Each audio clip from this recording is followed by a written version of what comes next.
Any names, places, or likenesses mentioned are used for storytelling purposes and may be fictional or speculative. The opinions expressed by guests are their own and do not reflect those of Cosmic Crumbs or its hosts. No guarantees are made regarding the accuracy of any stories discussed, and we are not responsible for how this content is interpreted or used. This show contains vulgar language and sometimes graphic material. Viewer discretion is advised.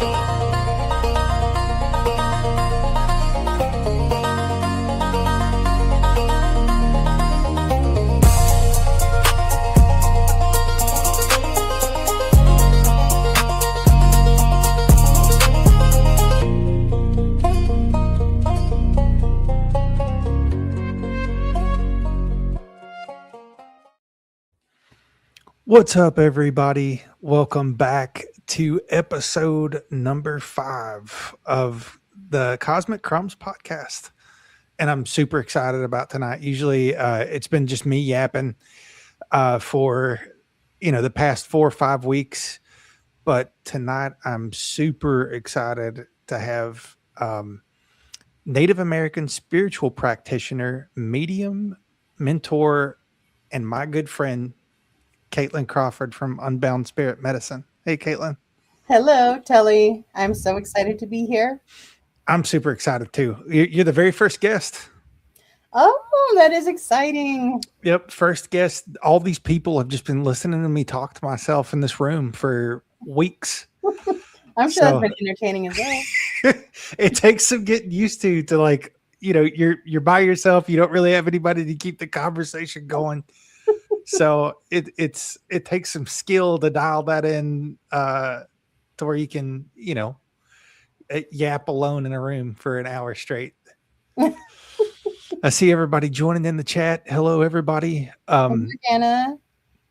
If anybody has any questions as we go along, feel free to put them in the chat and we'll get to them when we get to them. It may be the end of the show. But, I don't want to assume that everybody knows who you are. So if you want to give a short background, that would be awesome. Oh, yes. So I'm Kaitlin Crawford. I'm a spiritual practitioner, medium. It's something I inherited through my bloodline. It's not anything I ever planned for my life. I never set out on the path to do this. Just born with it, learned how to navigate it. So now I'm trying to put it to use on behalf of others to the best of my ability and just sharing that. We've talked before about the normies, the way they believe in things you should say and shouldn't say under most circumstances. I say it all. We all have something to learn from each other and to teach each other. So if I can be of any assistance or entertainment listening to my stories, don't need to believe them, but I'm always willing to share. No, I love that, actually. And that's how you've always been. I've known you and all of our friends have known you for, I don't know, like probably over 5 years now. Yeah. Wow. And every time we've talked and, even when we've had the opportunity to go get lunch and everything like that, like, you're just a genuine person. And I think that really does wonders in all of the communities that we're involved in, because you see a lot of people who are just out for clout or, seeking monetization or something like that. And I think when you're in it for the wrong reasons, typically you don't find success either. So I wanted to get in. I notice you mentioned the Bloodborne aspect. When did you first realize that this wasn't something that you maybe necessarily chose for yourself, but something that you carried with you? From a young age, I knew it, but I didn't know that it was different than the way that other people experience the world. But I think I really became hyper aware of it in middle school. And I think a lot of that has to do with just your teenage years, all your hormones and just your brain chemistry, right? In this kind of calling, I guess, there are times in your life where you are more turbulent, and any energies or things that want to get your attention have more access to you, right? So I knew at that point that there was no really running from it. I tried to block it out, tried to just, that's not normal. You don't share that with people. People don't know what you're talking about when you try, because you try, as a teenager, you don't know everything about life in the world. So you ask questions, but you learn quickly when you ask a question and people look at you kind of funny. Oh, I think I'll just keep that to myself. Yeah. But I found the more that I tried to veer away from it, the stronger it was, but I had zero control over it. Right. So it was happening to me instead of me tapping in and taking control. Which is probably pretty scary, I would imagine. It was, I think, because we don't have the understanding yet. We may have the experiences, but without the understanding, a lot of the experiences can be scary, just because of the nature of the so-called spiritual or energetic, whatever you want to classify all of these things as. They're so foreign to the human body. So on a physical level, a physiological level, it ignites that fight or flight response, which in our human minds, that's fear or that's a danger of some sort. But when you have the understanding after having all of these experiences and interactions, you realize that's just the nature of that energy. It's not something that we're meant to be in constant contact with. But when you're young and you just have that rush, that feeling, or you spontaneously see something that you don't recognize as friendly, when it might just be the only form that energy could take on. It is scary. Yeah. I mean, it sounds terrifying, honestly, which, I would consider have like super special, like you're tuned in to a lot of things that a lot of people aren't. And you don't really like, I'm sure you had some people to talk to about it, but I think, it's pretty admirable, especially when you know that you kind of have to forge your own path and that kind of thing and fill everything out, learn the feelings, I guess. Sorry, were you going to say something? No, I actually was very fortunate because it is, inherited through my bloodline. My great auntie, I think she was might have been my great great. I knew her when I was a little girl. So she had the awareness. She was a spiritual practitioner, but out of our entire family, she was probably the strongest. But she would be what people would consider a medicine woman. So she leaned more towards that side. She never classified herself as a medium. That wasn't really a term, culturally that we used. But that's what she was doing to help heal these spiritual, sometimes physical ailments in people, was consulting with spirit to get these things done. So when I was little, she would just ask me, you see things, don't you? And she would tell me, don't be afraid. So even though sometimes it was startling and it was scary because you're a little kid, I learned that it wasn't necessarily meaning me harm from a young age. So I had little bits and pieces because my family, everybody for the most part has abilities to some extent. But because I had them and it was so uncomfortable when I was younger, teenage years through my college years, that I was experiencing more of the negative and in a spontaneous way to where I had no control. I just, felt like if my energy was better spent diving headfirst in to understand it better, to learn how to navigate it versus always trying to, win whatever battle is going on back and forth, right? Mm-hmm. So I did have guidance, but it only took me so far because some of the things that I ended up experiencing, no one had experienced anything of the nature that I had. So it took me pretty far as not fearing it and not ever feeling like it was something I needed to hide as an adult. Once you've seen things with your own eyes and experienced it with your own senses, nobody can convince you differently, right? And it's not about winning people over or, oh, I need you to believe me or I need your validation. It's just, no, this happened to me. If you want me to share it, I'll share it. If not, cool.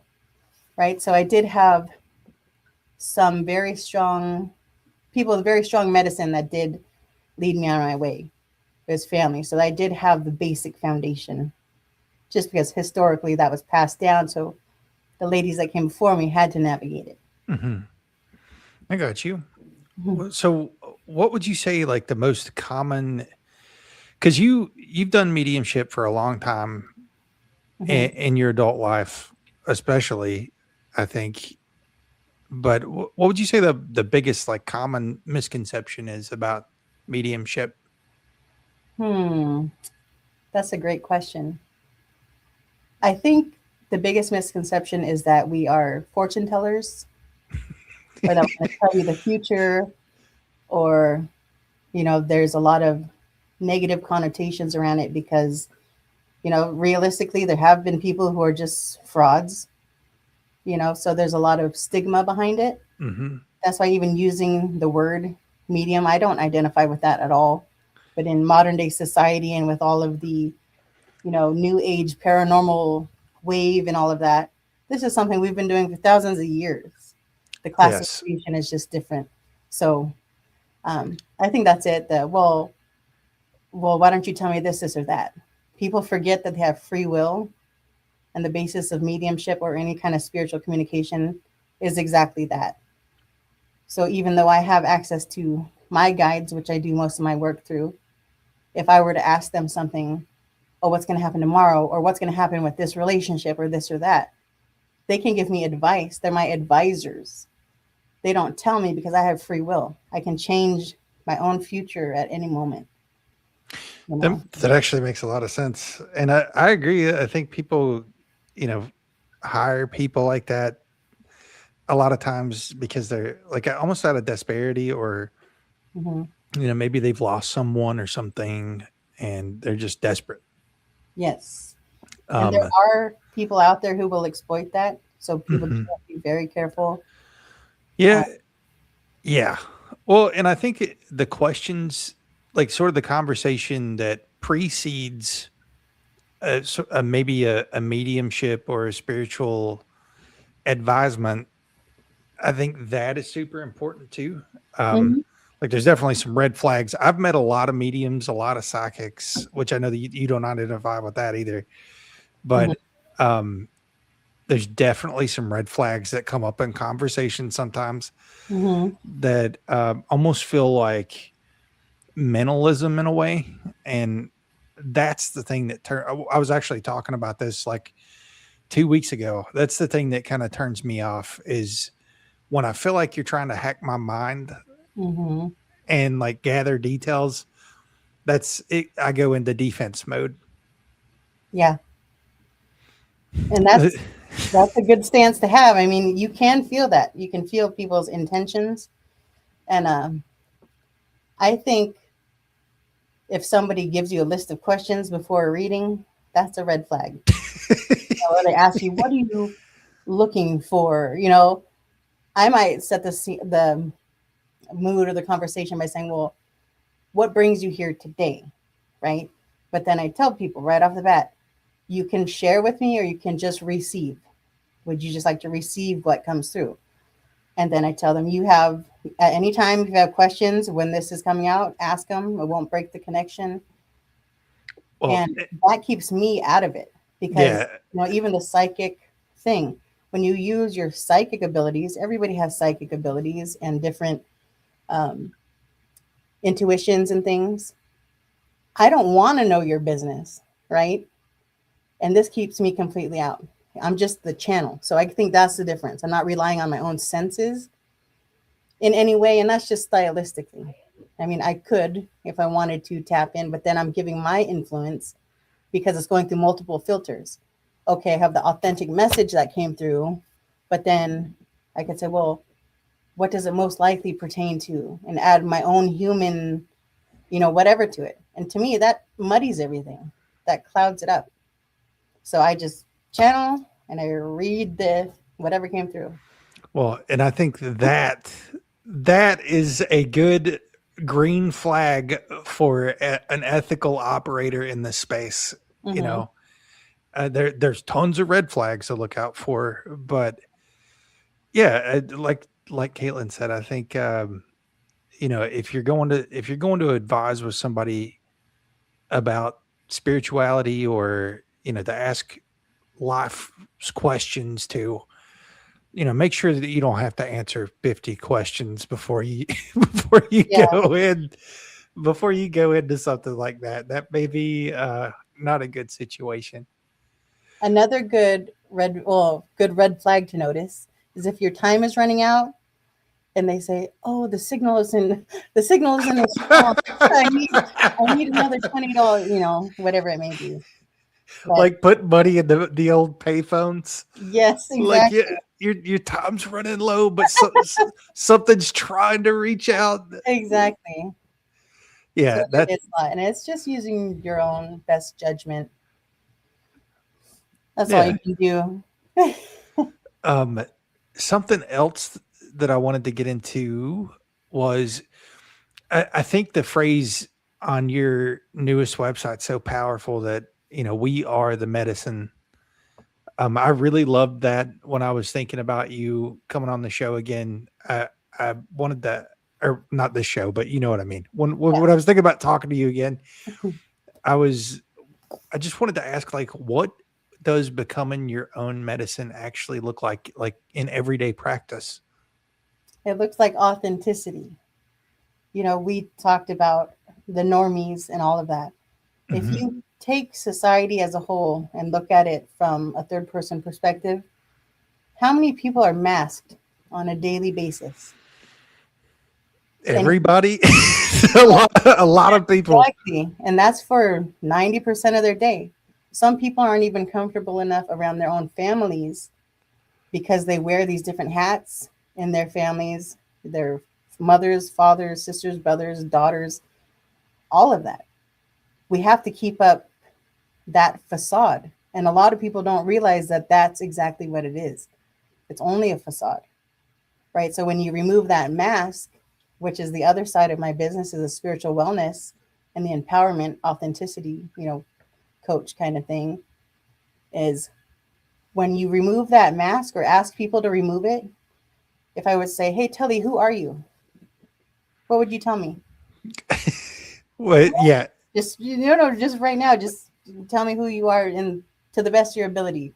I think And a lot of people would struggle with that, like yes, on the spot, like not be able to even approach that conversation. you might say, "I'm a husband, I'm a this, I'm a that," but who are you, right? Yeah.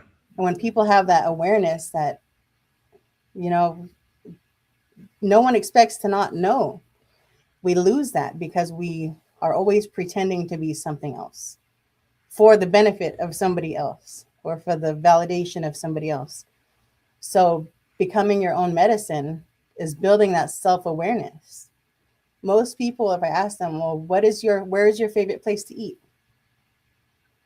Most times people say, well, we like to go, my wife and I, or my husband and I like this place.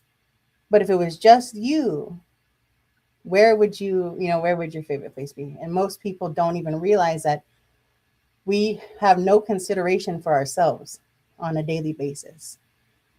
So to become your own medicine, you have to identify, well, what is medicine first? Hmm. And in Indian way, we call it our medicine. That's everything. That's the air we breathe. That's what we eat. That's the people we're surrounded by. It's the energy. It's our mood. It's everything. It's how we approach the world. So first you have to say, okay, well, what is medicine? And then what is my medicine? Not only what am I bringing into my life or who is bringing medicine into my life versus what I'm giving out. And a lot of times people are giving a lot of their medicine out to other people. They are the good medicine for other people. But when it comes to themselves, they have nothing left.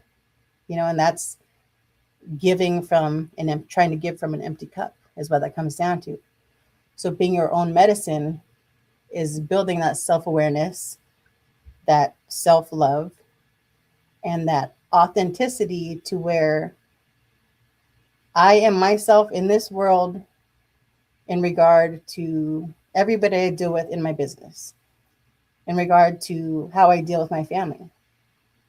I'm the same person because I am my own medicine, and you have to replenish your medicine often or you run out, right? What happens if you aren't ingesting the medicine that you need? You get sick, right? Yep. You fall ill. So it's part of that spiritual hygiene or that spiritual upkeep. I It's long love that. going. Yeah. Yeah, I love that so much because I think that people are selfish, but it's usually superficially Mm-hmm. and spiritually selfless in a lot of cases. Yeah. It's kind of like the way that modern society as a whole, like largely Western, has built the constructs where like everything's a dopamine hit, or the next best new thing that everybody wants to run down. And I'm guilty of some of that too. Yeah. I think everybody is to a point, but I'm sure you've heard the term like NPC, or like people that just walk around aimlessly and you could bump into them and they would never even notice. Yeah. I've met so many people like that, and I'm like, that's just not me. Like, I'm self-aware all the time, and maybe to a fault, because other people aren't. And it's like you said, especially like when you're trying to talk to somebody that is not self-aware at all, and you're trying to have a meaningful moment or give them life advice if they're having problems. It sometimes feels like you're just beating your head against the wall, because there's just, nothing being reciprocated there. So yeah, I think that's great advice. Like, I think everybody should get back to, like, regardless of what your spiritual beliefs are, like there's ways to turn inward and, recharge. And that's what I love about this message, because I think everybody should do it. Even if it's 10 minutes a day or 10 minutes a week. I don't think people are even doing that anymore. Yep. Just a little something for yourself. Yeah.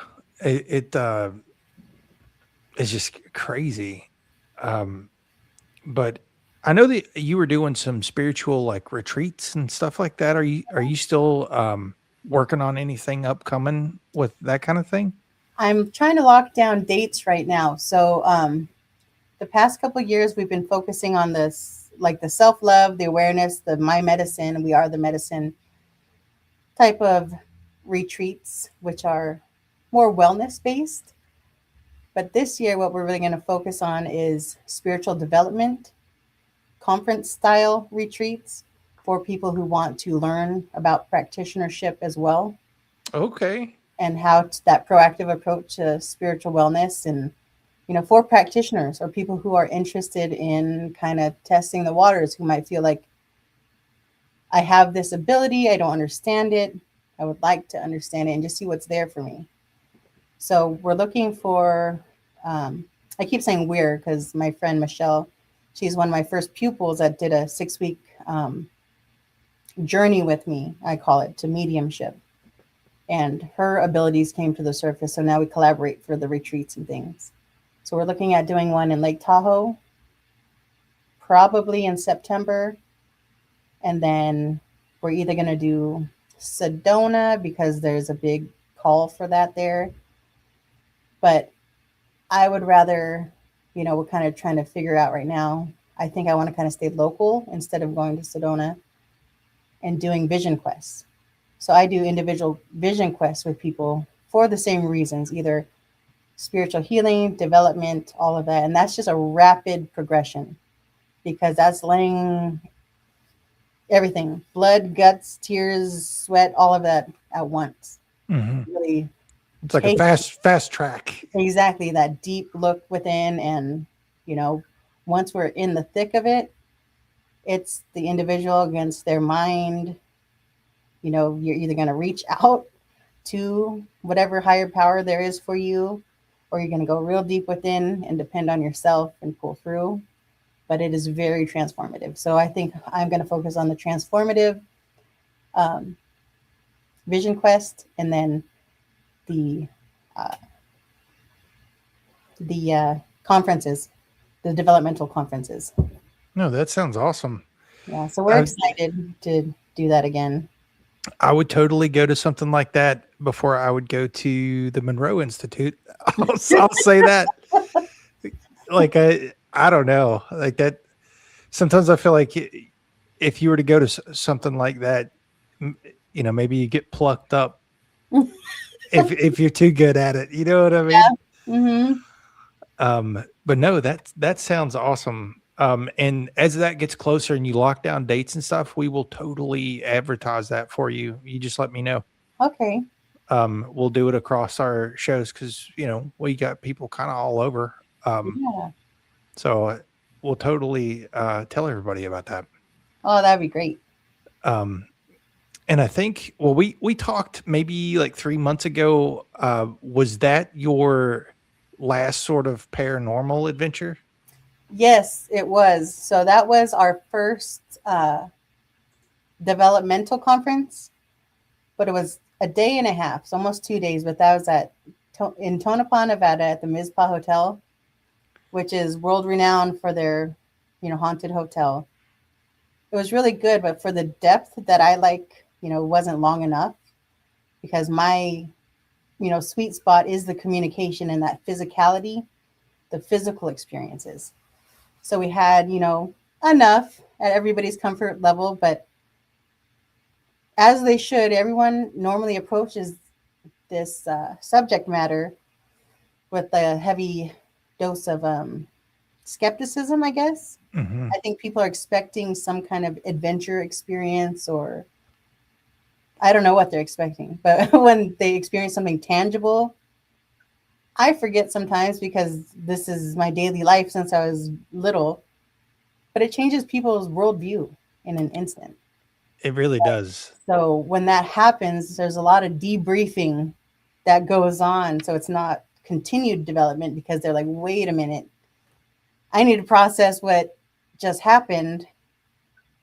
I wasn't thinking anything was really going to happen. So, but I love that, because that just induces people's curiosity even more, and their self-awareness and the autonomy. That's what I really value in people, is people who have autonomy. I don't care what somebody's thoughts are, what their beliefs are, even if they're the polar opposite of mine, as long as they think for themselves, right? Based on their experience or their reasoning. Yeah. So I think, that awakens people. I guess that's why they say, oh, I had my awakening, because people don't experience these things. And when they do, it's special. So that's exciting for me. But I want to take that and just give a longer opportunity to get it done. Yeah. I mean, all that stuff's, it's all parallel. Like, I think, a paranormal experience could spark someone's interest in spiritual advisement, for that matter. And it does. And that's my my biggest thing that I go around and around with my friend that I do the retreats with, because she has mediumship abilities as well, but hers have been fast tracked, with through the learning process, because I just give tips and tricks that I've learned from spirit over the years. So it fast tracks people to the ability part of it, but the understanding has to catch up, and the experience has to catch up. So she's not as comfortable as I am in the fire when things are scary, right? So now that we're doing the more paranormal side, she's like, I gotta kind of go slowly into this too, because even though I communicate, it's different when there's that physicality of spirit within our physical is different than when we communicate from afar. And it's just something that people have to kind of take on their own. But so she always asks me, why do you like the scary part, the paranormal part? Because I used to take people on investigations and things. Is it the spooky, or like, what do you get out of that? Or it's just kind of odd to me. I said, I'm not in it for spooky. That's the most natural thing there is, right? We're all going to die someday. And if someone can experience that, to me, that's the biggest source of strength, like faith, right? Because we don't know. Nobody knows. If somebody claims to know it all, beware of them. Yeah. To have that experience and be like, okay, I may not understand what that's going to look like, or in what form I will experience my loved one or whoever may be again. I know that there's something. And a lot of times that is enough to spark somebody's curiosity in the spiritual and the wanting to know more, feeling more connected as a whole. Completely so agree. Like the spark of healing, to me. Yeah, I completely agree. And, I know that, we connected whenever you were at Bobby Mackey's before it got tore down. You kind of confirmed the thing that I never people talk crazy about that place. Yeah. And I've been there, like even when I was alone and, with my wife, we have probably been there 250 times, like just for entertainment purposes. Yeah. And I never, some weird, at all those times, maybe like two weird things happened. But I think after our conversation, that's what really emboldened me. On one of our other shows, I took a trip up the tunnels in the back, and it was kind of sketchy, Yeah. but I didn't feel any like negative presence or anything like that. Nothing trying to encroach, but it was kind of sketchy. Yeah. Uh, I the can imagine. Yeah, the tunnel's probably still there. It does not fit a 6'4" male very good. So I was like duck walking. And then I got into the older part, which was I don't know, probably 500 feet back into the mountain. And it was like 1800s bricks. And I actually have a brick from the foundation out in the garage. Oh, wow. Allegedly.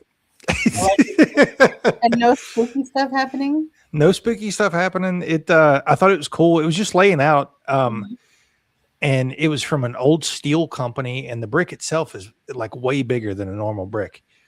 So I was like, this has been laying here all this time for me to snatch it and take it and put it on my refrigerator. Yeah, it was nice there for you.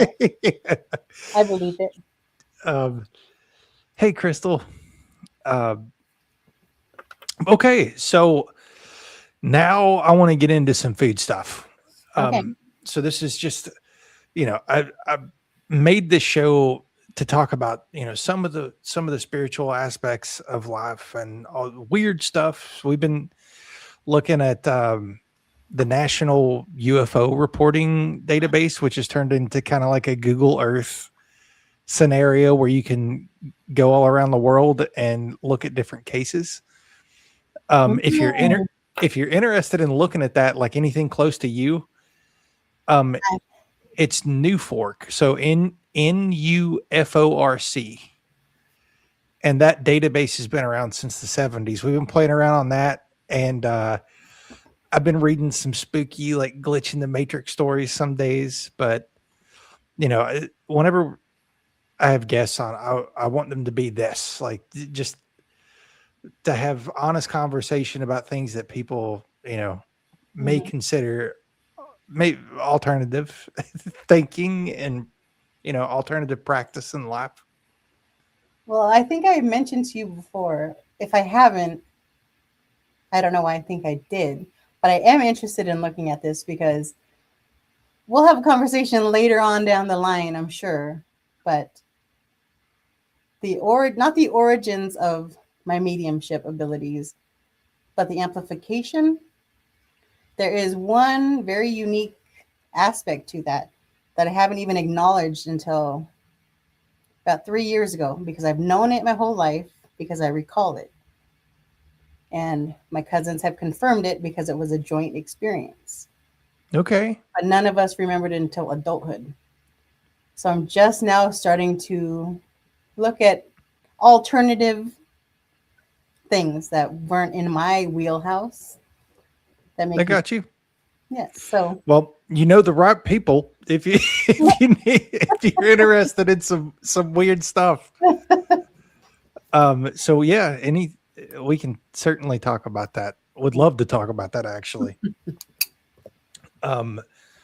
So your childhood, like outside of all of your abilities and everything, what are some of the food staples like that you grew up with that as an adult you're like, man, like I still make this to this day, that were maybe regional? Well, there's quite a few. So I have to give you a couple examples, I think, because regional is one thing, but I think my influence came more from cultural. Yeah. So, well, regionally, we're known for Basque cuisine in this area. So that's like steak and lamb is the main source of protein. Then everything is family style. right? So it's Okay. very good. So if you've never tried Basque food, there's Spanish Basque or French Basque. And those are all the sheep herders and ranchers, that settled in the valley. But as far as what I grew up eating, just culturally, I call it Indian soul food, right? And that's Indin, Indian. So we never say Indian, we say Indian as Indians, right? So I remember mostly, basically anything that you can make in bulk, because when we cook up as Native families, we're cooking up for a feast. We don't know how to cut recipes down to 2 to 5 people, right? So food is probably one of the main staples of our culture. Everything we do, food is incorporated because that's gathering and that's sharing stories, keeping that connection. So I remember we had the basic staples. So just like any other region, in America, especially anybody who is um, on the poorer side, right? We used what we had. We got creative and we made it taste as good as we could. So for us, it wasn't necessarily my generation, but it was passed along. So we still ate the same foods. A lot of beans, a lot of fried potatoes with hamburger. That is like, Whoa. I made that the other night. Okay. I've never eaten that. Like just all together, you mean? Oh my gosh. Like Yes. Okay. So you make fried potatoes like you would make like a breakfast potato. So you just peel your potatoes, slice them, fry them up in the pan, or you can cook your hamburger meat to almost done, take it out, and fry your potatoes right in the hamburger meat or the hamburger grease. Then add them. And my only seasonings are onion powder, garlic powder, salt, and pepper for everything. Right? And okay. if you've never tried that, try that with a little bit of onions in there. Life No, that sounds awesome. No. it is. So that was one of the staples. And if we could afford it, throw it in a tortilla. And that is Oh, yeah. Okay. I'm envisioning what this would taste like. I yes. think I'm down. I'm gonna give it a run. So that's one thing that I crave. Like I'll go maybe 3 or 4 months without it, but then I will need to make it. Like it won't even be, oh, I'm hungry for that. I think I might try to make that. No. My soul is calling out for that meal. So that is one of them. Um, yeah, anything you can make in bulk. Stews. My grandpa used to make a green chili stew. So you just cube up a bunch of pork or get the pork stew meat, green chilies, green chili powder, cumin, chicken broth, stewed tomatoes, can of corn to make it go a little bit further, and potatoes. A I little bit got of you. celery. That was delicious. And then, of course, fry bread, which I'm sure you've probably heard of. Most Native American people, most tribes, it was adopted. So that was adopted during when the government was moving us to reservations and things that required people being relocated. We didn't have any food rations besides lard and flour, which was usually weevil infested, right? But it was part of our survival. So it's the most unhealthy thing you can probably eat, but it got us to today, right? We're still alive. But we have developed a taste for it, for the most part. And that is just water. Some people use powdered milk or a little bit of regular milk, flour, a little bit of salt, and you make a dough, um, kind of like a pizza dough. Then you roll it out and you fry it in a frying pan, pull it out. It's nice and fluffy. You can add meat to it and have Indian tacos. There's hamburger meat, beans, the same Indian beans that you would make separately. Well, yeah, I was about to say add the potato beef mixture to that. Exactly. People do that too. Oh my gosh. You're making me hungry now. That would be killer. Yes. It looks like Morgana's hyped too in the comments. Yeah. And then, so fry bread also doubles as a dessert. So my favorite way to eat it as a dessert or as a sweet treat is with grape jelly. Some people Okay. would want to be extra unhealthy, add butter to their fry bread and then add their jelly. But I've heard other people eat it with syrup, just powdered sugar, honey. Honey's really good on it. So No, that those were there. the main staples for us. I was expecting it to be like I grew up in Appalachia, Mhm. southeastern Kentucky, and very very poor area, um, and it isn't that much different. Like you've got a little bit. I've never heard of the hamburger and potatoes, so I definitely have to give that a run. Mhm. But everybody in my family calls them fried taters, Mhm. and that was every meal, breakfast, lunch, dinner. Fried taters was there because it pushed it a little bit further. Yeah. Um, and lots of soup beans. That's a Mhm. Southern staple. Cornbread. Yeah, like Crystal said, cornbread, fried taters, and soup beans. Yep. Exactly. Um, and what I was gonna say, if you like the grape jelly and you're feeling like you're just gonna go all out on the dessert, Mhm. my mom she would make biscuits with breakfast and she would whip butter and jelly together. What? And I've never heard of that. she would whip it together Mhm. and it was not healthy at all, but it was out of this world. And I think a lot of Southern families did that. We talked about that once on the other show, I think. But yeah, she would always whip the butter and jelly together and put it on a biscuit. Not even like sweet stuff, but that was out of this world. That sounds so good. Um, I'm gonna try that. you should. It's good. That's the nuclear option though. If if you're looking for like ultimate sweet and savory, definitely give that a run. I will definitely try that. Um, And then if you want to go real traditional, old school cultural food, the natives in this area ate deer meat, mhm. fish, rabbit, and then my other tribe, Paiute tribe, we used to eat pine nuts. Have you ever had pine nuts? Just in pesto. Okay, Yeah. so we actually gather pine nuts, right, and we roast them.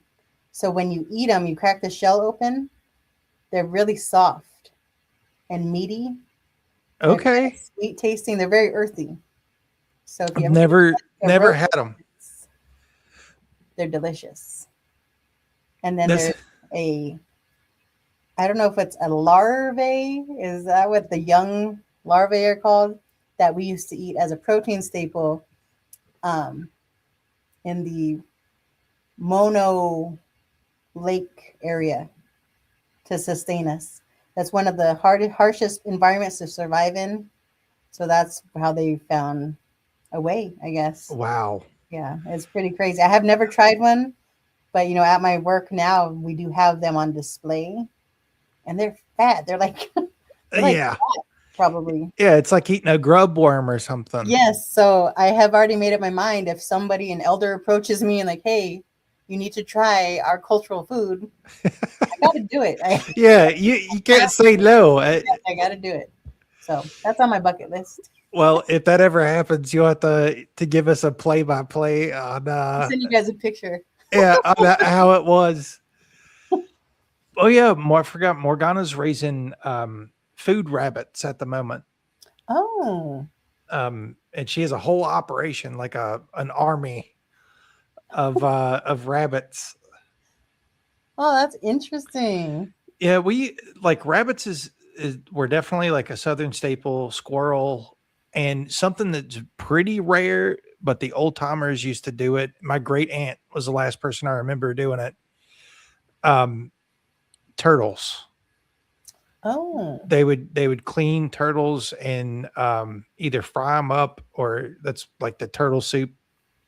yeah. Um, but it was interesting growing up that way, because you get a lot of different stuff, and I'm sure it was the same for you. Like, you get a lot of different views into different people, in your case, different tribal diets and stuff like that, staples. Mm-hmm. And I mean, in the poverty level, the generations before us, they really had nothing. So you didn't have access to your cultural foods anymore because you could no longer hunt or fish. You didn't have access to your tribal lands, ancestral lands. So what do if you're not getting government rations, right? Yeah. You're starving or you're eating Figuring it out. Yeah, so I don't know if you guys do you guys have prairie dogs where you're from? No. Okay. Look up prairie dog. Like, look up Lake Tahoe prairie dogs, maybe might come up.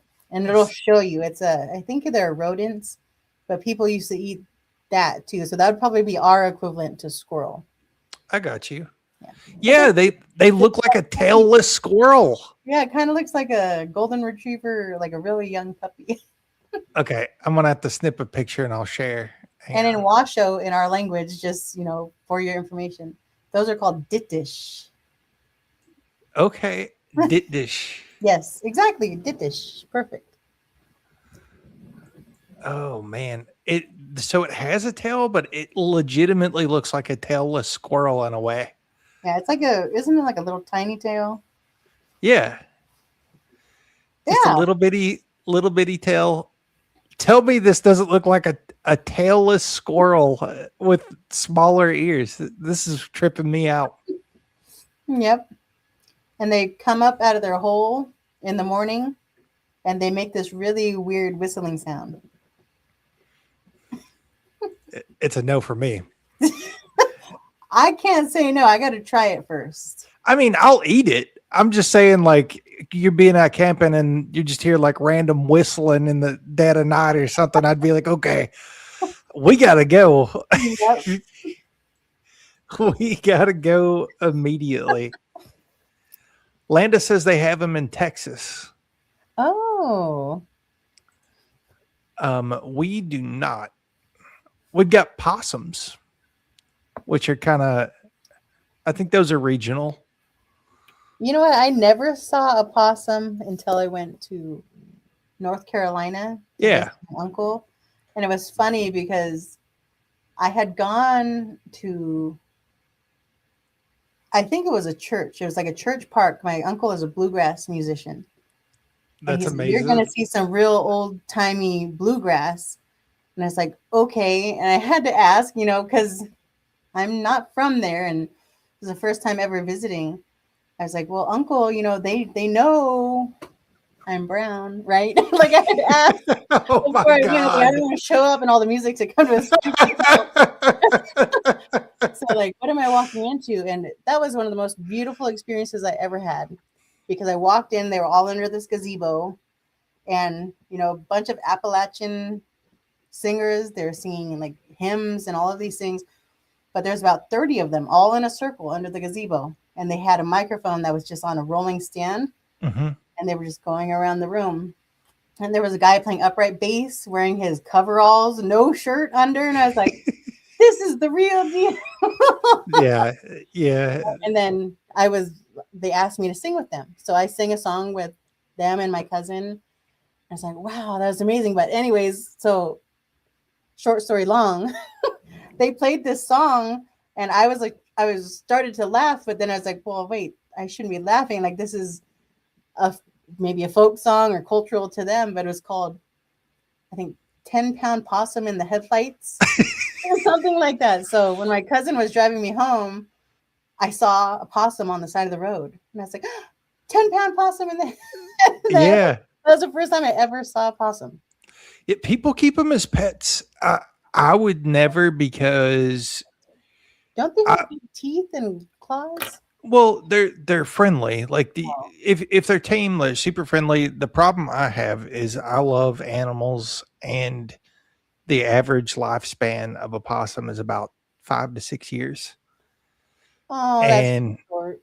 yeah, I would be heartbroken if I loved an animal knowing I feel like it would be maybe not that responsible to have an animal like that when you know, it probably has a lot of primal notifications going off for those Mhm. 4 or 5 years. I think it may be selfish to have one as a pet. Yeah. Well, I love how self-aware you are, and that teaching, Well, because yeah, that is very valid. I say that, and then it pans out into the yard, and I've got like a Bengal tiger out there. Like, I don't know if I told you. Did I tell you we talked to him, the Tiger King? You guys just mentioned it briefly and then skipped over, and I was like, "Wait a minute!" Just so Yeah, that was a little bit strange conversation. Um, but yeah, I I think people should be more ethical in the way that they have animals. I have a lot of opinions on that with the yeah. puppy mills and everything else. Mhm. And yeah, but I don't want to get too far down the rabbit hole because we've only got you for a little bit longer. Um, I'm trying to think of what else to ask. I know you've been all over the place, though. Is there something like in your travels that you've eaten that you're like, if like this would be on my death row meal? Like if Yes, okay, and it was on the same trip that I was just talking about. It was in Memphis, Tennessee, okay, at this restaurant right near Graceland called Marlowe's. It's a barbecue place, and it's ruined barbecue for me for life.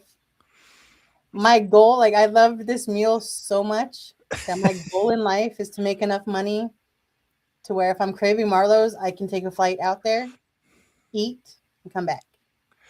That's how much I dug this. So it was Marlowe's and it's beef brisket,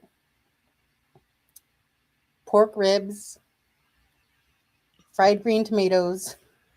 I mean, if you're willing to fly to somewhere to get, I'm willing to fly there, yes. because you're close to a lot of good, I mean, relatively close to a lot of good barbecue out that way.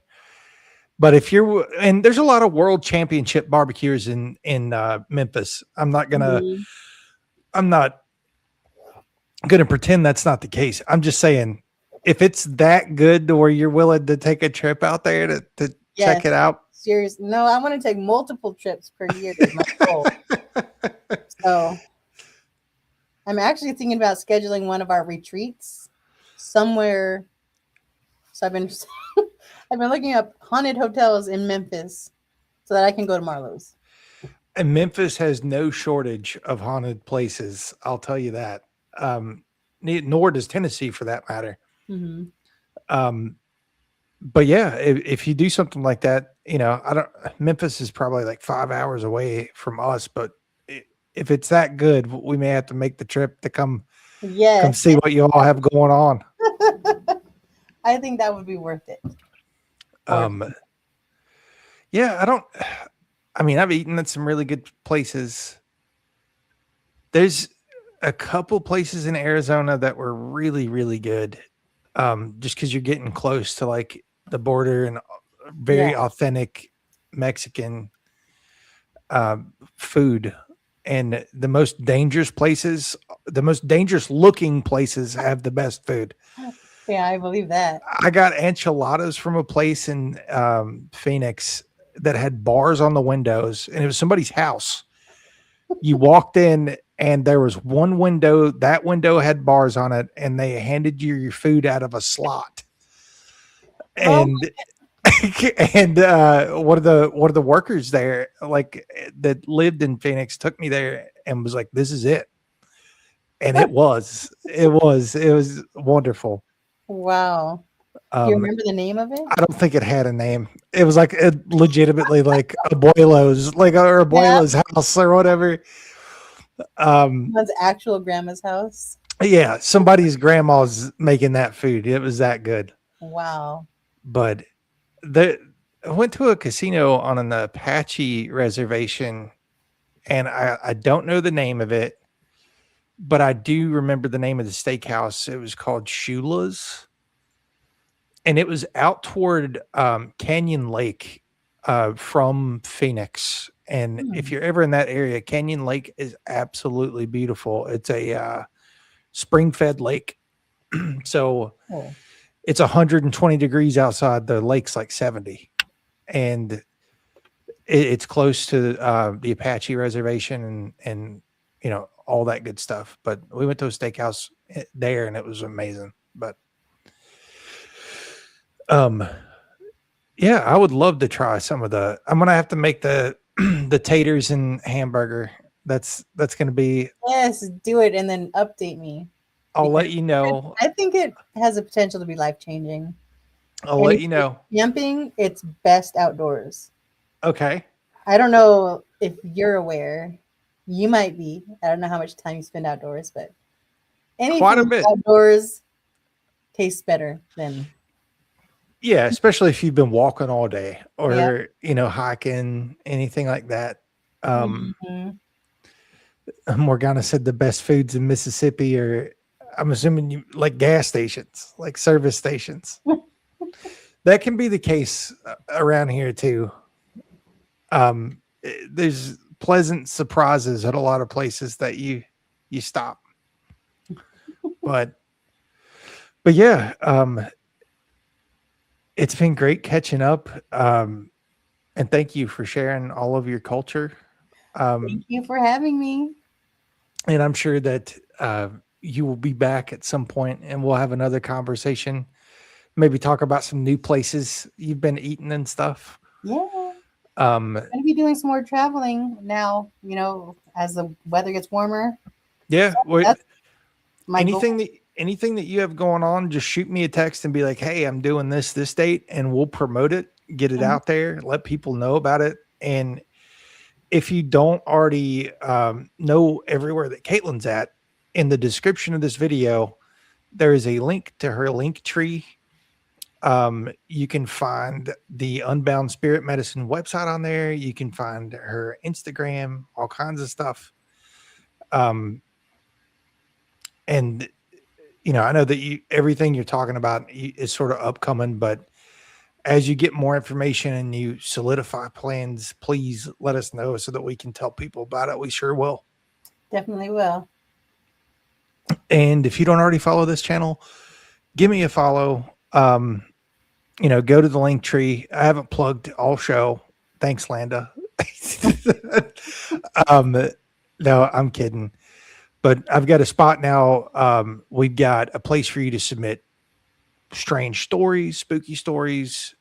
We've got a spot where you can submit recipes. We've got a spot where you can sign up for the spam mail, which is just anything that I read from show to show. I send out to whoever's on the list. You're right. I'm not kidding. Whoever's on the spam mail list, I send out recipes every week.